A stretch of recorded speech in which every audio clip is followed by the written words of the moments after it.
Sabri Zamil Al-Mindhiri, elimu kwa dalili.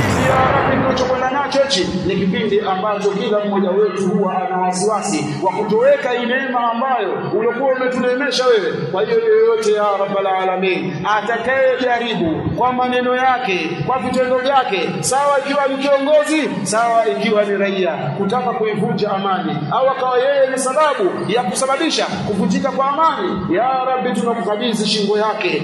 Wewe mshughulikie ya Rabbi mtu wa sampuli hii, ya Rabbi mshughulikie, kwa sababu ni neema ambayo ulikuwa umetuneemesha sote. Kwa hiyo Allah tunakuomba watengeneze viongozi wasio wao ni sababu ya kuvunjika kwa amani, kadhalika watengeneze raia wao ni sababu ya kuilinda amani, kadhalika vile vile iwe ni sababu ya kila mmoja kuweza kupata haki yake ambayo inastahili. Ewe Allah subhanahu wa ta'ala, tunakuomba kuna wagonjwa ambao wanaumwa, wana maradhi, wengine wamelala vitandani na wanahamu katika Jumaa kama hii waweze kuhudhuria kuja kuabudu wewe msikitini, lakini wanashindwa kutokana na afya ambayo ilikuwa imekosekana kwa wao. Tunakuomba Allah subhanahu wa ta'ala wape afya hao wagonjwa ambao wako mtandani. Kadhalika kila mmoja wetu ana tatizo ambalo linamsononesha, ana mashaka ambayo yanamthakili usiku na mchana. Allah subhanahu wa ta'ala, wewe ndiyo mtatuzi wa matatizo hayo, na kuomba yaondoshe matatizo hayo.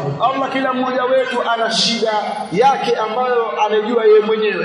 Allah, tunakuomba kila Muislamu aliyokuwa hapa na kila Muislamu katika kila pande ya dunia, mpe kile ambacho kinachotamaniwa na nafsi yake katika mambo ya khairati. Ya Rabbi, mpe kile ambacho kinachotamaniwa na nafsi yake katika mambo ya khairati. Ya Rabbi, mpe kile ambacho kinachotamaniwa na nafsi yake katika mambo ya khairati, na iwe ni sababu ya kukuabudia wewe Allah.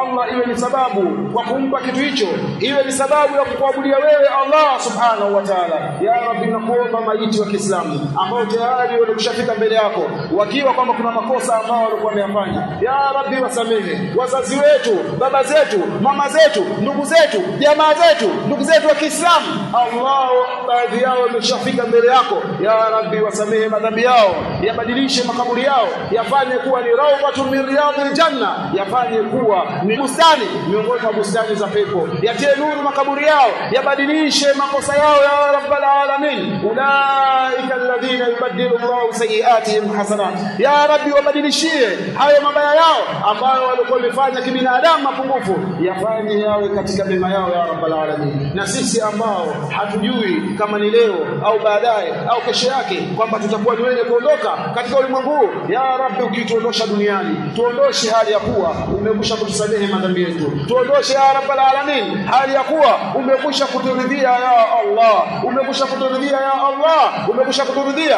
na umekwisha kutuingiza katika rehema zako ya Rabbal Alamin. Allah, tunakuomba wakuze watoto wetu katika makuzi ya kiimani, wakuze watoto wetu katika makuzi ya Uislamu, wakuze watoto wetu katika makuzi ambayo itakuwa ni sababu ya wao wakiwa kubwa kuja kusimamia dini yako ya Rabbal Alamin. Allah, tunakuomba ya Rabbal Alamin, yeyote yule ambaye mwenye kututakia sisi shari na mwenye kutakia shari Uislamu na kuitakia shari amani vile vile ambayo sisi tunatakini kwamba ipo, ikiwa kwamba yeye anakusudia shari, basi Allah wewe juu yake dhamiri, ivunje yake siri isiweze kusimama ya Rabbal Alamin. Allah, mwisho tunakuomba ya Rabbal Alamin, Uislamu huu kila siku zikienda mbele, maadui wa Uislamu wanaudhalilisha Uislamu, wanafanya mbinu za kukandamiza Uislamu, na mpaka sasa wale ambao wanaonekana kwamba ni Waislamu wanachukuliwa ili kufanya dini mseto na Uislamu kawa hauna nguvu yake, jambo ambalo Uislamu umelikanusha kabisa jambo hilo ya Rabbal Alamin. Tunakuomba ya Rabbi